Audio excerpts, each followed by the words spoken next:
அஸ்ஸலாமு அலைக்கும் வரஹ்மத்துல்லாஹி வபரகாத்துஹு. சகோதரர்களே, அல்லாஹ் இன்னொரு நாள் வாய்ப்பை நம்ம கொடுத்துருக்கான். இந்த மாதிரி நமக்கு ஒரு நாள் வாய்ப்பை கொடுத்துக்கிட்டே இருக்கான் நம்ம மவுத்து வரைக்கும். ஏன்னா அவன் மிக கருணையாளன், ரொம்ப பொறுமையாளன், நம்மளுடைய தவறுகள் எல்லாம் பொறுத்துக்கிறான். ஆனால் அது அதுக்கு பிறகு அவனுடைய தீர்ப்பு நாளில் எல்லாமே முடிவான விஷயங்களாயிரும். நம்ம அதுக்கு பிறகு போய் மாற்ற முடியாது, கேட்க முடியாது, எதுவும் செய்ய முடியாது.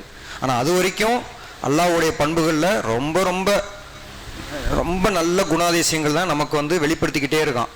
அதுக்கான வாய்ப்பை தான் நமக்கு கொடுத்துக்கிட்டே இருக்கான். அப்படி ஒரு வாய்ப்பாக தான் நேற்றுலேருந்து இன்றைக்கி நமக்கு கிடச்சிருக்கு. இன்ஷா அல்லாஹ் இதுக்கு பிறகும் நமக்கு அதிகமான வாய்ப்புகள் அல்லாஹ் கொடுக்கணும். நிறைய ஆயுசையும் நமக்கு, நம்ம குடும்பத்தார்களுக்கும், நமக்கு சுற்றத்தார்கள் எல்லார்களுக்கும் கொடுக்கணும். ஆமீன். அந்த ஒரு நியத்தோட துவாவோட நான் இன்றைக்கி உரைய ஆரம்பிக்கிறேன். நேற்று நம்ம ஒரு 3 குணநலங்களை பார்த்தோம். இன்றைக்கி ஒரு 3 எடுத்துப்போம் இன்ஷா அல்லாஹ். அதில் இந்த ஒரு பண்பு எடுக்கிறதுக்கு முன்னாடி ஒரு உதாரணம் பார்த்தீங்கன்னா, இப்போ அப்பா பையன் இருக்காங்க.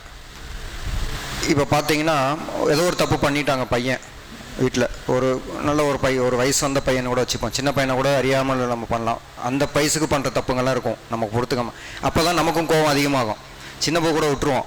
18-20 வயசான பிறகு தான் நமக்கும் பொறுமை குறைஞ்சிரும். அவங்க இப்போ தப்புகளும் அதிகமாக வாய்ப்பு நிறைய வரும். நம்ம எதிர்பார்க்காத தப்புகள்லாம் கூட பண்ணுற வாய்ப்புகள் நிறைய இருக்கும். அப்படி ஒரு தப்பு பண்ணுறத நமக்கு தெரியுது. நம்ம எதிர்பார்க்குறோம் அவங்க நம்மகிட்ட மன்னிப்பு கேட்கணும்னு. நமக்கு தெரிஞ்சு போச்சு. ஆனால் அவங்க கேட்க மாட்றாங்க. பயமோ ஏதோ ஒன்று கேட்கவும் மாட்றாங்க. ஆனால் அந்த ஒரு வீட்டுக்குள்ளேயே இருக்கணும். எப்படி இருக்கும் நமக்கு? மொத்த பார்த்துக்க மாட்டோம். இதெல்லாம் நடக்கிறது தான். அம்மாட்ட மட்டும் 2 பேரும் பேசிப்போம். என்ன சொல்கிறான், வந்துட்டு போனானே என்ன சொன்னான் அப்படின்வாங்க. அவர் என்ன சொல்கிறாருன்னுவாங்க. இப்படியா நடந்துகிட்டே இருக்கும். அது 1 வருஷமோ 2 வருஷமோ நமக்குள்ளே இருக்கும். அது ஈகோ குறையணும், அவங்களுக்கு அந்த பயம் குறையணும். இதெல்லாம் முடிஞ்சாதான் அந்த மன்னிப்பு பாயிண்ட்டுக்கே வர வாய்ப்புண்டு. அப்போ மன்னிக்கும் போது எப்படி மன்னிப்போம் நம்ம? அந்த ஒரு வேகமோ அந்த ஒரு ஆர்வமோ நமக்கு இருக்காது. அவங்களுக்கு கூட இருந்துடலாம், நமக்கு இருக்க வாய்ப்பு இல்லை. குறைஞ்சி போயிடும் அது கொஞ்சம் கொஞ்சமாக. ஆனால் அந்த 1 வருஷமோ அந்த குறிப்பிட்ட காலமாக உறவு முறை எப்படி இருக்கும் நமக்கு? ஒன்றும் சொல்லிக்கிற மாதிரி பெருசாக இருக்காது. வாய்ப்பு ரொம்ப கம்மி தான். அதே இது எப்போ போனாலும் முதல்ல அதே மனநிலையிலே இருந்து மன்னிக்கிற அப்பாவாக இருந்தால் அந்த குழந்தைக்கு எப்படி ஒரு மனநிலை வரும் யோசிச்சு பார்க்கணும். நம்ம எப்படி இருக்கு பாருங்க. அப்படியே ரெண்டுமே வேறு ஆப்போசிட். ஆனால் மனுஷன் இயல்பில் அப்படி தான் இருக்க முடியும். நம்ம குறைகளோடு தான் படைக்கப்பட்டிருக்கோம், பலவீனமாக இருக்கிறதுனால. இப்போ இதை அல்லாவோட பொருத்தி பார்த்தோன்னா அத்தவாப், நேற்று கூட இதை பார்த்தோம். ஏன்னா ரசூலாவுக்கே அந்த வசனத்தில் அல்லாஹ் இதை தான் சொல்கிறான். மன்னிப்பை நான் ஏற்றுக்கிறேன் மன்னிப்பை அப்படின்றான். இப்போ இதை யோசிச்சு பாருங்க. அதே பையன்ட்ட நம்ம சொல்கிற மாதிரி இருக்கு. தம்பி, நீ தப்பு பண்ணிட்டு எனக்கு தெரியும், பெரிய தப்பு தான், நீ எதை பற்றி கவலைப்படாத, என்கிட்ட மன்னிப்பு கேளு. எப்படி இருக்கும் அந்த பையனுக்கு? என்னடா அது பண்ணது நான் வாலிண்டராக எங்கள் அப்பா கேளுன்றாரு அப்படின்னா அந்த பையனுக்கு அந்த அப்பா மேலே பாசமும் ஒரு இணைப்பும் ஒரு பிணைப்பும் எப்படி இருக்கும்? இது ஒரு அப்பா பையன் கூட இருக்கும்போது அல்லாஹ் கிட்ட எப்படி இருக்கும் அப்போ நமக்கு? அப்போ கேரக்டர் பாருங்க, அல்லாஹ்வோட கேரக்டர், அவன் பண்பு பாருங்க. ஒன் ஆஃப் த பண்பு இது. நீ என்கிட்ட கேளுன்றான். நீ எந்த பண்ணாலும் பரவாயில்ல கேளுன்றான். கேளுன்னா எப்போ கேட்கறது?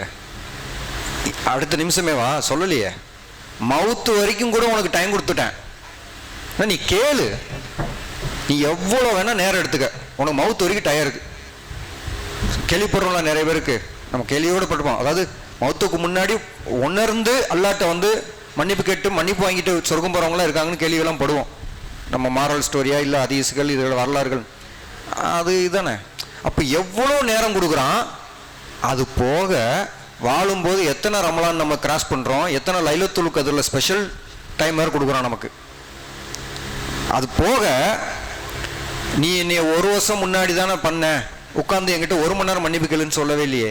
எவ்வளோ பெரிய தப்பாக பண்ணாலும் எங்கேயாவது அளவு கொடுத்துருக்காங்களா மன்னிப்பு கேட்குறதுக்கு? நீ பெரும்பாவம் பண்ணினா 1 நாள் ஃபுல்லாக உட்காந்து மன்னிப்பு கேளு, சின்னதாக பண்ணேன்னா 1 நிமிஷத்தில் கேளுன்ற மாதிரியும் சொல்லலை. மன்னிப்பு கேளு, அவ்வளோதான். அப்போ எவ்வளோ அவன் அதை நம்மக்கிட்ட எதிர்பார்க்குறான். அப்போ என்ன அர்த்தம் இது? நம்ம என்ன புரிஞ்சுக்கணும்? முதல்ல அவன் யாருன்னு புரிஞ்சுக்கிற ஆரம்பிச்சப்போ தான் நமக்கு புரியும் நம்மக்கிட்ட என்ன எதிர்பார்க்குறான்னு. இது புரிஞ்சிருச்சுன்னா நம்ம அவன் மேலே என்ன செய்வோம்? நம்பிக்கை அதிகமாகும், அவன் மேலே அன்பு அதிகமாகும் நமக்கு. நம்ம போய் கேட்கணும், ஏன்னா அவன் எங்கிட்ட எதிர்பார்க்குறான். சகோதரர்களே, நான் சொல்றது வந்து தப்பு, நம்ம கற்பனைக்கு எட்டாத தப்பு கூட பண்ணலாமா இருக்கும். நான் சொல்றேன், உதாரணமா சொல்றேன். என்ன பெரிய ஆகப்பெரிய தப்பா இருக்கலாம், நமக்கே நம்ம பண்ண தப்பு மேல நம்ம கோவம் வரும். என்னடா இது, எத்தனை தடவை தப்பு பண்ணிட்டு அல்லாட்ட நமக்கு நம்ம மேலே நம்ம வெறுப்பாயிருவோம் நிறைய தருணங்கள்ல பார்த்தோம்னா. ஆனா அவன் ஆக மாட்டேன்றான். அது உண்மையாக தானே இருக்க முடியும். எல்லாம் சொல்லிட்டான், என்கிட்ட கேளுன்றான். அப்ப பாருங்க, எவ்வளவு வருஷம் கழிச்சுனாலும் கேளு, நீ எவ்வளவு பெருசா பண்ணாலும் கேளு, ஆனா அவன் எதிர்பார்க்கறது கேளு, என்னைய நம்பு, கேளு. அதுதான் வந்து அத்தவாப். அதுக்கு ஒரு வசனம் இருக்கு பாருங்க, அல்லாஹு தன்னுடைய அடியார்களின் தௌபாவை ஏற்றுக்கொள்ள 42:25 அவர்களின் பாவங்களை மன்னிக்கிறான், நீங்கள் செய்வதே அவன் நன்கு அறிந்திருக்கிறான். அதையும் சொல்லிக்கிறான் அவனே, நீ செய்யறதெல்லாம் தெரியும், நீ கேட்டா நான் மன்னிச்சிடுறேன். எவ்வளவு சிம்பிள் நமக்கு லைஃப். எப்படி அப்ப ஏன் முஸ்லீமா பிறக்கிறது ஒரு பெரிய பாக்கியம் நீ ஏன் சொல்லாம, எப்படி சொல்லாம இருக்க முடியும்? எவ்வளவு ஒரு பெரிய விஷயத்தை நமக்கு வந்து இலகுவாக்கி சிம்பிளா கொடுத்துருக்கான். ஆனா அது எவ்வளவு கஷ்டப்படுறோம் நம்ம அதுக்கு. ஏன்னா நம்ம அல்லாஹ்வை புரிஞ்சிக்கிறதுக்கே முயற்சிகள் குறைவா பண்றோம். அவன் யாருன்னு நம்ம சரியா தெரியாததுனாலதான் நம்ம அணுகுமுறையே மாறி மாறி இருக்கு அல்லாட்ட. அவனை நேற்று பேசின அதே தான். நான் எவன்கிட்ட பேச போறேன், எவன்கிட்ட மன்னிப்பு கேட்க போறேன், எவன்கிட்ட பிரச்சனை பேச போறேன், அவனை முதல் நல்லா தெரிஞ்சுக்க ஆரம்பிச்சிட்டானால என்ன அவனை நெருங்கி போற ஒரு வாய்ப்பை நான் ஏற்படுத்திப்பேன். ரைட்டுங்களா? அப்போ அதுல ஒன் ஆஃப் த ஆட்ரிபியூட்ல பண்பு வந்து அத்தவாப்.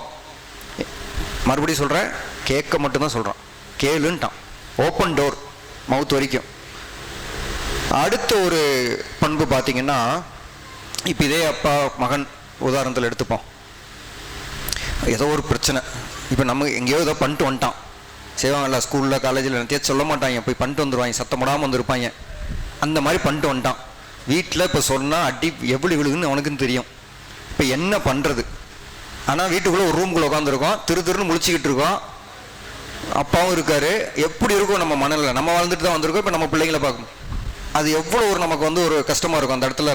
அந்த இடத்துல அதாவது நம்ம பண்ணிட்டு வந்து உட்காந்தா எப்படி இருக்கும்? இதே இது ஆப்போசிட்டாக யோசிப்போம்.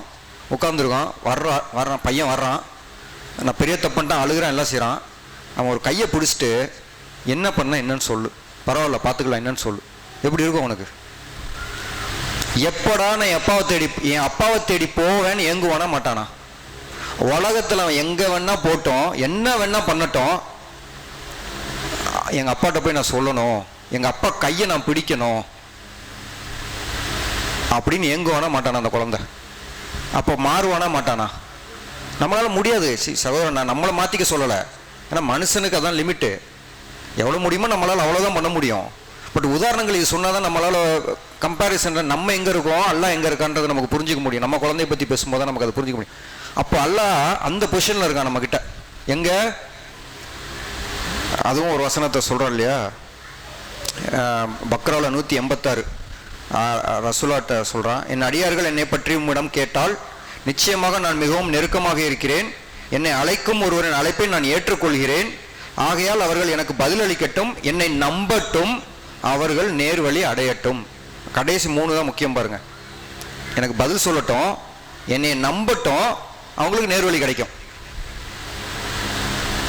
அப்போ பாருங்க, அப்பாவே எடுத்துப்போமே அந்த குழந்தைகிட்ட, என்னை நம்புப்பா நீ சொல்லு, கையை பிடிச்சிக்கிட்டு நம்புப்பா நீ சொல்லு அப்படின்னா அந்த குழந்தை நம்ம நம்பிச்சுன்னா சொல்லும். நம்பி சொன்னா அப்படின்னு அர்த்தம் என்னன்னா அந்த குழந்தைக்கு லிசனிங் வந்துடும். நம்ம நம்பினாலே வந்துடும்ல. இப்போ நான் ஃப்ரெண்டை நம்புறேன்னா அவன் சொல்றது கேட்பேன், நம்பாத ஒருத்தன் சொன்னதை நான் கேட்க மாட்டேன். அப்போ நம்புறதுல என்ன கூட சேருதுன்னா லிசனிங் வந்துடுது. அதாவது நான் கேட்பேன், அவங்க சொன்னா கேட்பேன்ற ஒரு பாயிண்ட்டுக்குள்ள வந்துடுவோம் நம்ம. அதெல்லாம் தான் அதில் வர்ற அர்த்தங்கள். என்னை நம்புன்னா சும்மா இல்லை, நம்பி சொல்லு, சொன்னீன்னா உனக்கு நேர்வழி கிடைக்கும்ன்றான். எங்க இருக்கேன், எங்கேயும் தேடாத, நீ எங்க உட்கார்ந்துருக்கியோ, எங்க நிக்கிறியோ, எந்த இடத்துல இந்த உலகத்துல எங்க நீ மேலே பாரு, எங்க வேணா எல்லாம் அல்லாவோட இடம் தான், எங்க வேணா இரு, ஆனா என்ன கேட்கும். அவன் திறமை அவ்வளோ பெருசு, நம்ம கூட பண்ண முடியாது. நம்ம ஃபோனில் பேசலாம், பக்கத்தில் சொன்னார்ல, அந்த தூரத்தில் கூட கேட்காது, ஆனால் அவனுக்கு எங்கே இருந்தாலும் கேட்குன்றான். அப்போ எவ்வளோ நெருக்கமாக சமீபமாக நமக்கு ஃபிசிக்கலாக இல்லை, நம்ம சமீபம்னா எல்லாம் கூட இருக்கான்ற அர்த்தத்தில் எடுத்துக்க முடியாது. ஏன்னா அவன் அர்ஷின் மேலே உட்காந்து அவனுடைய அந்த அவன் என்ன சொல்கிறது, அவனுடைய கேரக்டர் இல்லை திறமை, அவனுடைய எபிலிட்டின்னு சொல்லுவாங்க இல்லையா, அது அந்த அளவுக்கு விசாலம். எங்கே இருந்தாலும் அவனால் அதை புரிஞ்சுக்க முடியும், கேட்க முடியும் அவனால். அப்போ இதுவும் எவ்வளோ ஈஸியாக்கி வச்சுருக்கான். நேற்று கூட நம்ம பேசியிருப்போம். மித்த இதெல்லாம் பார்த்தீங்கன்னா கோயிலுக்கு போனுவாங்க, அங்கே பிரதர்சனம் பண்ண, அங்கே போய் இங்கே போனுவாங்க, சர்ச்சுக்கு போய் ஃபாதர் இருந்தால் தான் மன்னிப்பு கேட்க முடியுவாங்க, அவர் இருக்கணும், இல்லை சண்டே வாணுவார், இந்த டயத்துக்கு வாணுவார். எவ்வளோ ஃபார்மாலிட்டி நமக்கு. எந்த நிலமையில் என்ன பாத்ரூம் போகிறத தவிர, இந்த நஜீஸ் இடங்களை தவிர எங்கேனாலும் நமக்கு அலோடு. கிச்சனில் நின்று கேட்கலாம், பெட்ரூமில் நின்று கேட்கலாம், ஹால் வெளியில் ரோட்டில் போகும்போது கேட்கலாம், எங்கே வேணால் கேட்கலாம். ஆனால் முன்னாடி சொன்ன மாதிரி கேட்கணும். கிட்ட தான் இருக்கான், நம்ம தான் கேட்கணும். இது ஒரு பண்பு. மூணாவது பண்பு, இதில் தான் பையன் அப்பாவுக்கும் அல்லாவுக்கும் இருக்கிற அந்த வேறுபாடு உறவு முறையில் பாருங்கள். ஏன்னா நம்ம மனுஷனுக்கு நம்ம ஏன் கோவப்படுறோம் குழந்தைகிட்ட? அதாவது தப்பு பண்ணிட்டா கோவப்படுறோம்ல. நம்ம ஏன் கோவப்படுறோம்? ஏன்னா அந்த குழந்தையோட எதிர்காலம் தெரியாது. நம்ம என்ன பயப்படுவோம்? அந்த குழந்தையோட எதிர்காலம் நல்லா இருக்கணும், இந்த தப்புனால அவன் கெட்டு போயிடக்கூடாது, இதனால வழிகேட்டுக்கு போயிடக்கூடாது. அந்த பயம்தான் நம்மளை கோபத்தில் உச்சத்துக்கு கொண்டு போய் மொழியே. நடந்து முடிஞ்ச ஒரு விஷயம் பெருசாக நம்மளை பாதிக்காது. எப்பயும் நல்லா யோசிச்சு பாருங்க, நடந்து முடிஞ்சது ஒன்றும் பண்ணாது. இனி நடந்துடக்கூடாதுன்ற பயம் தான் நம்மளை அந்த கோபத்தில் கொண்டு போய் நிற்க வைக்கும். அந்த குழந்தைகிட்ட இங்கே முடிஞ்சு போச்சு, அவனுக்கு எல்லாமே தெரியும். நம்ம மவுத்து, நம்ம சொர்க்க நரகம் போகிறோமானே அவனுக்கு தெரியும், நமக்கு தான் தெரியாது. அப்போ எல்லாமே அவன் தெரிஞ்சு வச்சிருக்கான். அப்போ அவங்ககிட்ட போய் பேசும்போது எப்படி இருக்கும்? இது எப்படின்னா, குழந்தை வர்றான், பையன் தப்பு பண்ணிட்டு வர்றான், நம்மகிட்ட சொல்லலை, வீட்டுக்குள்ளே நுழையும் போதே பார்க்குறோம், அவன் முகத்தை பார்க்குறோம், ஒய்ஃப்கிட்ட சொல்கிறான், என்னமோ பண்ணிட்டு வந்திருக்க அம்மாய் தெரியுது, முகத்தை பார்த்தாலே திருட்டு மொழியாக இருக்குது, சொல்ல பயப்படுறான்னு தெரியல, கேட்டு சொல்லுன்னா எப்படி இருக்கும்? அந்த குழந்தை என்ன இருக்கும்? போய் அம்மா கேட்குறாங்க, என்னடா தப்பு பண்ணி அப்பா தான் சொன்னான். அந்த குழந்தை எப்படி அப்பாவுக்கு தெரிஞ்சுது? எவ்வளோ ஒரு மரியாதையும் ஒரு ரெஸ்பெக்டும் நம்ம மேலே வரும். அப்போ குழந்தைய எவ்வளோ புரிஞ்சு வச்சுருந்துக்கா நம்மளாம் இருக்கும்போது, அந்த குழந்தை நம்மளை எப்படி பார்க்கும்? அடுத்த தடவை நான் சொல்லவே வேணாம், எங்கள் அப்பாவுக்கு தெரியுது, என் முகத்தை பார்த்தா எங்கள் அப்பா கண்டுபிடிச்சிட்டாரு, நடவடிக்கையிலே தெரியுது, குரல்ல தெரியுது. எவ்வளோ சொல்லுவோம் நம்ம, வாய்ஸை வச்சு கண்டுபிடிக்கலாம். என்னங்க உடம்பு சரியில்லையா? நம்ம எத்தனை பேர் கேட்குறோம்? மனுஷனுக்கு கொடுத்துருக்கிற இத்தினூண்டு அறிவை வச்சு நம்மளால் இவ்வளோ கண்டுபிடிக்க முடியுதுன்னா, ரப்புல் ஆலமீன் இவ்வளோத்தையும் படைச்சி இவ்வளோத்தையும் அவன் தான் பராமரிச்சுக்கிட்டு இருக்கிறவனுக்கு இதெல்லாம் ஒரு விஷயமா இருக்க முடியுமா? நம்மளை பற்றி தெரிஞ்சுக்கிறதுல, நம்மளை பற்றினா நம்ம பாஸ்ட்டை பற்றி இல்லை, எதிர்காலத்தையுமே அவன் தான் தெரிஞ்சவன். அப்போ பாருங்க, நம்ம போய் யார்கிட்ட கேட்குறோன்னு. எல்லாம் தெரிஞ்சவன், நான் தப்பு பண்ணுவேன்னு அவனுக்கு தெரியும், நான் தப்பு பண்ணிட்டேன்னு தெரியும், இன்னும் எவ்வளோ பண்ண போறேன்னு அவனுக்கு தெரிஞ்சவன், என் கிட்டையே நீ சொன்னா என் காதில் விழுகுன்னு சொல்றவன், கேட்டால் மட்டும் போதும் நான் மன்னிக்கிறேன்றான். எப்படி பிரம்மாண்டமான ஒரு ஒரு ஒரு ஒரு படைச்சவன் அவன் நம்ம கிட்ட இருக்க முடியும்? அதுக்கும் சொல்றான் பாருங்க, ஒரு வசனம் சூரா முல்கில் வரும், படைத்தவன் அறியாதவனாக இருக்க முடியுமா கேட்குறான் பாருங்க. ஏய், நான் தானே படைச்சேன், எனக்கு எப்படி உன்னைய தெரியாமல் இருக்க முடியும்? நம்ம குழந்தைய நம்ம படைக்கலை, அது வாய்ப்பில்லை, உறுதி நமக்கு தெரியும், அவன் தான் படைச்சான். அவன் கேட்குறான், படைத்தவன் அறியாதவனாக இருக்க முடியுமா? நம்ம இதை உட்காந்து யோசிச்சாலே யோசிக்கலாம் நிறைய. நம்மளை மட்டும் இல்லை, எல்லாத்தையும் அவன் தான் படைச்சிருக்கோன்னா அதை தெரியாமல் அவன் படைக்க முடியுமா? ஒருத்தர் தெரியாமல் எப்படி உன்னை மேனுஃபேக்சர் பண்ண முடியும்னு கேட்குறான். அவன் தெரிஞ்சுதான் நான் பண்ணியிருக்கேன். அப்போ எனக்கு தானே உன்னைய தெரியும், உனக்கு இருக்கிற பார்ட்ஸ் தனித்தனியாக வேலை செய்யலாம், ஆனால் மொத்தமாக எனக்கு தானே உன்னைய தெரியும் அப்படின்ட்டு. அடுத்ததான் முக்கியம் பாருங்க, அவன் கேரக்டர் அங்கே சொல்கிறான் பாருங்க. அல்லாஹ் அவன் மிக நுணுக்கமானவன். இது அல் லத்தீஃபுல் கபீர், மிக நுணுக்கமானவன். லத்தீஃபுல், நுணுக்கம்னா மைனூட் டீட்டெயில் வரைக்கும் எனக்கு தெரியும், நம்மள மொத்தத்தையும் தெரியுன்றான். அப்போ உன்னை படைச்சிருக்கேன், உன்னை பற்றி எனக்கு தெரியும், ஏன்னா நான் ரொம்ப நுணுக்கமானவன், எல்லாத்தையும் தெரிஞ்சவன். ரெண்டையும் சேர்த்துட்டான் அதே வசனத்தில். டெப்த்தும் தெரியும், அதாவது ஒரு ஹரைசான்னு சொல்லுவாங்க, அதாவது மொத்தம் சுற்றளவு பரப்பளவுலையும் தெரியும், ஆழமாகவும் தெரியும், பரப்பளவாகவும் தெரியும், மொத்தமாக தெரியும் எனக்கு. நான் மொத்தம் என்கிட்ட இருந்து எதுவும் தப்ப முடியாது, இதுக்கு முன்னாடியே படைச்சவன் நான்பா, எனக்கு தெரியும். அதுதான் அல் கபீர். ஸோ அவ்வளோ டெப்த்து தெரிஞ்சவன் நம்மளை விட. அவன்கிட்ட நம்ம கேட்டால் மட்டும் போதும். அப்போ நேற்று ஒரு 3 பண்புகளை பார்த்தோம், இன்னைக்கு ஒரு 3 பண்புகளை பார்த்தோம். இதை ஒரு ஒரு கோர்வையாக நம்ம யோசிச்சோன்னு வைங்களேன். கிட்டே ஒருத்தன் இருக்கான் நம்ம கூட, ஒரு உதாரணமாக கற்பனைக்கு வச்சிருக்கோம், நம்ம கூடயே தான் இருக்கான் ஒருத்தன், நம்மளை பற்றி நம்மளை விட நல்லா தெரிஞ்சு வச்சுருக்கான், நம்ம கூட அறகுறையாக தெரிஞ்சு வச்சுருப்போம். கூடயே இருக்கான், பார்க்குறான், இன்னைக்கு இவன் நடவடிக்கை சரியில்லை, டேய் நான் அப்படிலாம் இல்லை, ஏதோ இருக்கும் உங்ககிட்ட அப்படின்னு நம்ம சொன்னாங்கன்னா எப்படி இருக்கும் நமக்கு? என்னை பற்றி ஒருத்தர் நல்லா தெரிஞ்சு வச்சுருக்கான். அந்த மாதிரி ஒரு ஒரு ஒரு கட்டமைப்பில் தான் எல்லாம் நம்மளை வச்சுருக்கான். அப்போ கூட இருக்கான், நம்மளை நல்லா தெரிஞ்சு வச்சுருக்கான், சகிச்சுக்கிறான். அதாவது சொல்லணும்னா அல் கரீப் பக்கத்தில் இருக்கான், அல் கபீர் நம்மளோட நல்லா நம்மளை தெரிஞ்சு வச்சுருக்கான், அல் ஹலீம் சகிச்சுக்கிட்டு இருக்கான். எப்படி பாருங்க, இது இன்னும் வேற லெவல் இல்லையா? கூட இருந்து பார்க்குறான், பொறுமையாக இருக்கான். சரி அவன் பண்ணுறான், பண்ணட்டும், விடுவோம், அமைதியாக விடுவோம். அடுத்தது அவன் இங்கே தான் அவன் எதிர்பார்ப்பே உள்ளே வருது. மன்னிப்பு கேட்குறானா இல்லையா? அப்போ இங்கே தான் நம்மக்கிட்ட பொறுப்பு கொடுக்குறான். இது வரைக்கும் அவன் கேரக்டர் தான் பேசிகிட்டு இருக்கான் பாருங்க. அந்த தவ்வாப்பு மட்டும்தான் அவன் நம்மக்கிட்ட ஒப்படைக்கிற பொறுப்பு.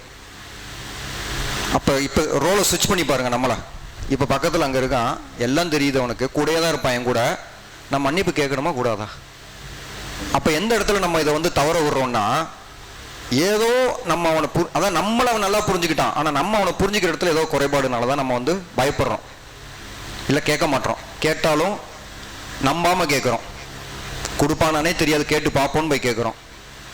அப்போ பாருங்க, நம்ம குறைபாடுனால தான் நம்ம அல்லாட்ட போகிறது நெருக்கத்தை குறைச்சிக்கிட்டோமே ஒழிய அவன் கிடையாது அதில்.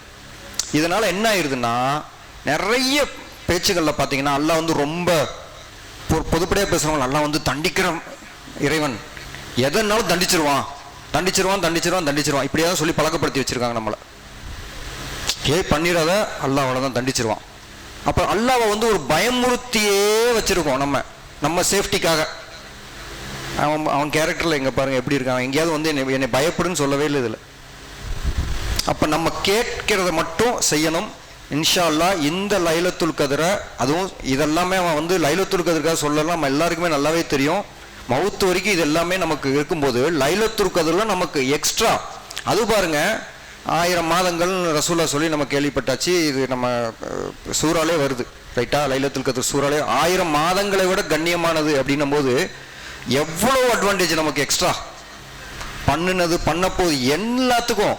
ஆனால் முக்கியமான சகோதரர்களே, நான் திரும்ப சொல்கிறேன், முக்கியமான ஒரு விஷயம் நம்ம வளர்த்துக்க வேண்டியது, அல்லாவை நம்ம தெரிஞ்சுக்கிற முயற்சிகளை நிறைய போட்டு அவன்கிட்ட போய் கேட்கணும். அத்தவாப், நான் உங்ககிட்ட மன்னிப்பு கேட்குறேன், என்னை மன்னிச்சிருன்ற அந்த அவனுக்கு தெரியும், அந்த உள்ளத்துலேருந்து எப்போ மன்னிப்பு கேட்டிருக்கோன்னு. நிறைய தடவை கேட்டிருக்கலாம், ஆனால் ஏதோ சில நேரங்களில் உள்ளத்துலேருந்து கேட்டிருப்போம். கேட்டால் என்ன பண்ணுறேன்றான், நேற்று பார்த்தது தான், ரெக்கார்டில் எல்லாம் அழிச்சிருவேன்ட்டான். அது மேபி நம்மளுடைய பாவங்களாக இருக்கலாம், மற்ற மனிதர்களுக்கு பண்ண பாவங்களுக்கு அது நீதிப்படி அவங்களுக்கு போய் சேர வேண்டிய சேர்ந்தப்பறம் தான் நம்ம மன்னிப்பு இருக்கா இல்லையான்னு தெரியும். ஆனால் நம்ம பாவங்களை பேசுகிறோம், ரெக்கார்டிலே இல்லாமல் ஆக்குறேன்றான். அதெல்லாம் அப்போ அது நார்மலாகவே. அப்போ லைலத்துல் கத்ரில் இன்னும் அதிகம் நமக்கு.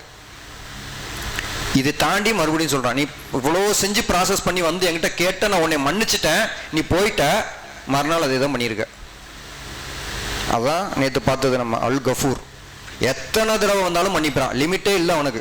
ஆனால் இது எல்லாமே அந்த கடைசி ஒரு நாளுக்கு மட்டும் வரைக்கும் தான் நமக்கு அந்த வாய்ப்பு. மவுத்து வந்துருச்சு, நமக்கு வாய்ப்பு முடிஞ்சு போச்சு. அப்போ இப்போ நம்ம யோசிக்கணும், நம்ம கையில் இருக்கிற ஒரு நிமிஷம், ஒரு மணி நேரம், ஒரு நாள், அதில் ரமலான் எக்ஸ்ட்ரா, அந்த ரமலானில் லைலத்துல் கத்ர் இன்னும் எக்ஸ்ட்ரா லேயர் நமக்கு. அப்போ எவ்வளோ நமக்கு வாய்ப்புகள் எல்லாம் வந்து அடிக்கி கொடுத்து வச்சுருக்கான். நம்ம பலவீனம் அவனுக்கு தெரிஞ்சவன்கிட்ட போய் நம்ம இந்த லைலத்துல் கத்ரையும் இந்த கடைசி இப்போ கையில் இருக்கிற மித்த நாட்களையும் நம்ம முழுசாக பயன்படுத்தி அல்லாஹ்கிட்ட உள்ளுணர்வுலேருந்து, அதுக்காக சில பேருக்கு அழுக வரலாம், வராமல் இருக்கலாம், இதெல்லாம் நம்ம யோசிக்கக்கூடாது. நம்ம மெஷர்மெண்ட் அதுலேருந்து வரக்கூடாது. கல்பு நமக்கு தெரியும், இன்னைக்கு கேட்டேன்டா அல்லாட்ட, உண்மையிலே கேட்டேன், நிம்மதியாக கேட்டு வந்தேன் அப்படின்னு சில சமயங்கள் யோசிச்சிருப்போம். அந்த உச்சத்துக்கு போய் நம்ம கேட்குற ஒரு முயற்சியை இந்த மீதம் இருக்கிற நாட்களில் பண்ணுறதுக்கான வாய்ப்பை நமக்கு அல்லாஹ் கொடுத்து அருளணும் இன்ஷா அல்லாஹ். ஸோ அந்த ஒரு நியத்தோட, ஒரு துவாவோட நான் என்னுடைய இன்றைய உரையை நான் நிறைவு செஞ்சுக்கிறேன். எல்லா புகழும் கருணையாளனுக்கெல்லாம் கருணையாளன்ல அல்லாஹுவுக்கே எல்லா புகழும் நன்றிகளும். அஸ்ஸலாமு அலைக்கும் வரஹ்மத்துல்லாஹி வபரகாத்துஹு.